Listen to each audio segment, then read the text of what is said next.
এটা chilli chicken recipe আপোনালোকক বনাই দেখাম। ইয়াত মই এড কৰিলোঁ ময়দা,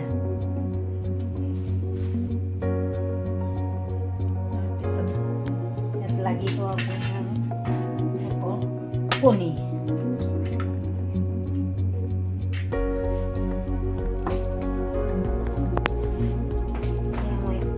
আদা লৈছোঁ,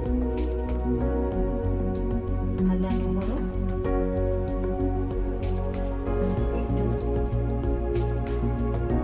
শুকান জলকীয়া গুড়ি হাফ চামুচ, জিৰা হাফ চামুচ, ধনিয়া হাফ চামুচ,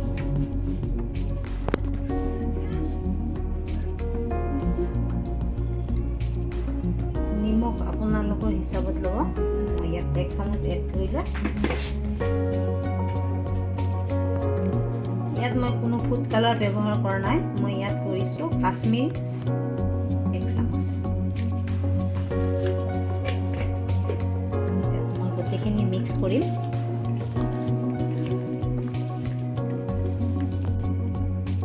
ইয়াত মই অলপ ভিনেগাৰ ব্যৱহাৰ কৰিলোঁ। আপোনালোকে ভিনেগাৰ নাথাকিলে নেমু ৰস ব্যৱহাৰ কৰিব পাৰে।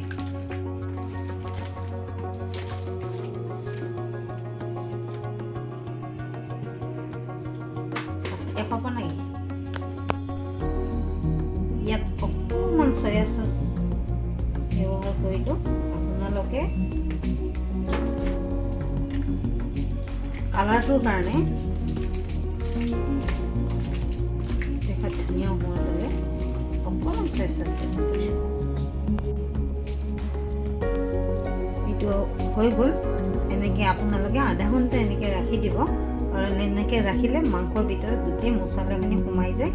সেইকাৰণে মই আধা ঘণ্টা ৰাখি দিছোঁ, আপোনালোকে তেনেকৈ ৰাখি দিব। আধা ঘণ্টা হৈ গ'ল। এতিয়া ইয়াত মই কেৰাহী বহাই দিলোঁ।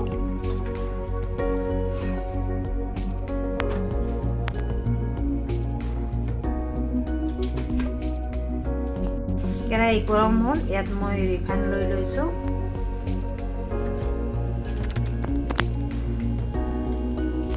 মাংস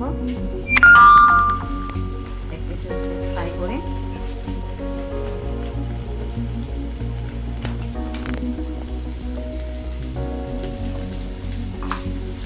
আপোনালোকে হাতেৰেও কৰিব পাৰে, মই চামুচ ব্যৱহাৰ কৰিছোঁ। ল' ফ্লেমত ফ্ৰাই কৰিব, তেতিয়া মাংসটো ভালকৈ সিদ্ধ হ'ব।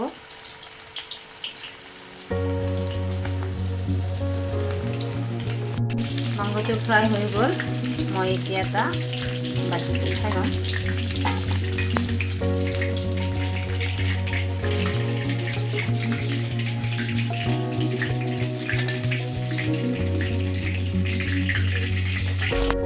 এই আদা নহৰু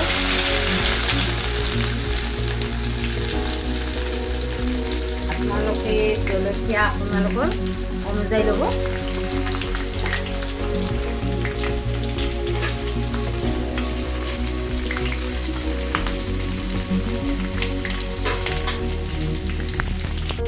অকণমান এইটো অকণমান আদা নহৰু জলকীয়া অকণমান ফ্ৰাই কৰি ল'ব।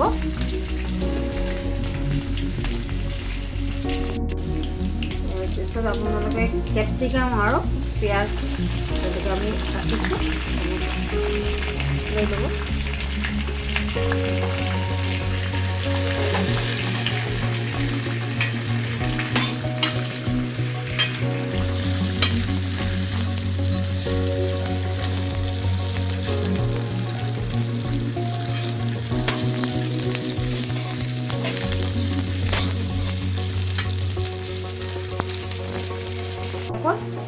সোৱাদ অনুযায়ী নিমখ ল'ব। মই ইয়াত 1 চামুচ ব্যৱহাৰ কৰিছোঁ।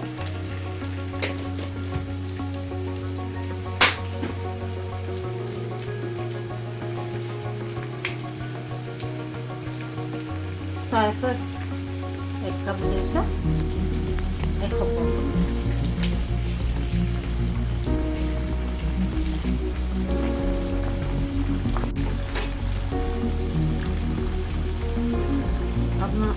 টমেটো চচ ব্যৱহাৰ কৰিছোঁ।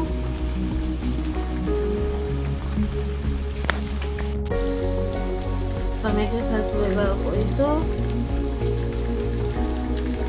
আপোনালোকে বিলাহী পেষ্ট কৰি দিব পাৰে। টমেটো চচ ব্যৱহাৰ কৰিছোঁ। মই ইয়াত কালাৰৰ কাৰণে অকণমান কাশ্মীৰী ব্যৱহাৰ কৰিছোঁ। ইয়াত মই অকণমান আজিনামতো ব্যৱহাৰ কৰিছোঁ।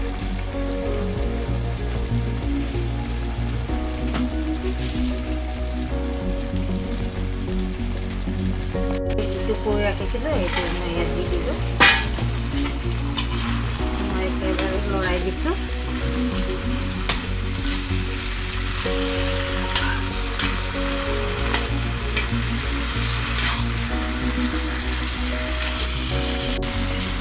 আপোনালোকে এনেকৈ ড্ৰাই বনাবও পাৰে, অলপ গ্ৰেভি বনাবও পাৰে।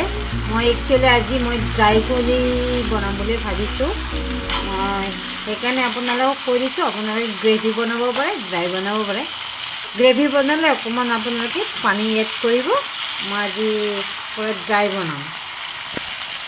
মই ড্ৰাই চিলি চিকেন হৈছে। আৰু যদি আপোনালোকে গ্ৰেভি বনাব বিচাৰে, ইয়াত অকণমান পানী এড কৰি ময়দা মিক্স কৰি দিলে আপোনালোকে গ্ৰেভি চিলি চিকেন হৈ যাব।